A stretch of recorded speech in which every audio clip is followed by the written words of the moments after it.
Good morning, sir. Good morning, classmates. I'm Jennifer Ngoho of Biz Ed Science 3C, and I will be discussing Bloom's revised and new taxonomy of learning. According to this instructional framework, there are 6 levels of cognitive learning that is conceptually different from one another. These levels are remembering, understanding, applying, analyzing, evaluating, and creating. The first level is called remembering. It is defined as retrieve, recall, or reorganize relevant knowledge from long-term memory. Appropriate learning outcome verbs for this level includes cite, define, describe, identify, and so on. Example, memorize a poem, recall a state capitals, or remember math formulas. The second level is understanding.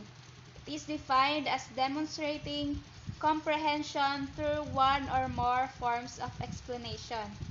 Appropriate outcome verbs for this level includes abstract, arrange, articulate, associate, and so on. Example, organize the animal kingdom based on a given framework, or illustrate the difference between rectangle and square, and summarize the plot of a simple story. The third level is called applying. It is defined as using information or skill in a new situation. Appropriate outcome verbs for this level includes apply, calculate, carry out, classify, complete, compute, demonstrate, and so on. Example, use a formula to solve a problem. Select a design to meet a purpose. The fourth level is called analyzing. It is defined as breaking material into constituent parts and determine how the parts relate to one another and or to an overall structure or purpose. Appropriate outcome verbs for this level includes analyze, arrange, break down, categorize, classify, and so on. Example, identify the parts of the human body.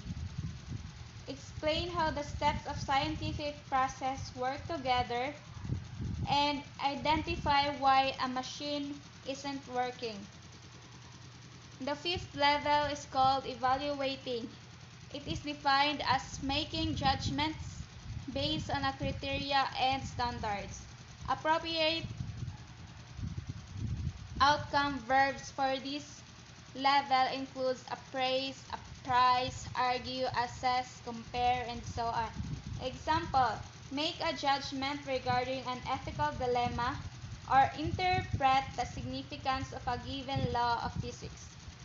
The sixth and the last level is called creating. It is defined as putting elements together to form a new coherent or functional whole, or reorganize elements into a new pattern or structure. Appropriate outcome verbs for this level includes arrange, combine, assemble, build, collect, compile, compose, and so on. Example, design a new solution to an old problem that acknowledges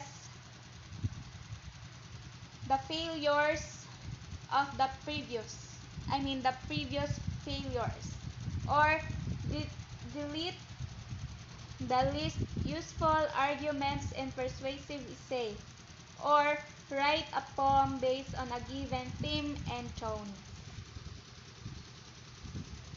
How Bloom revised taxonomy can be applied in my classroom teaching career. So when I become a teacher, I will be using this framework in creating assessment for my students' learning, evaluating the complexity of the activities and tasks I made, simplifying an activity to help personalize learning of my students, designing a summative assessment, and organizing set of objectives. That would be all. Thank you.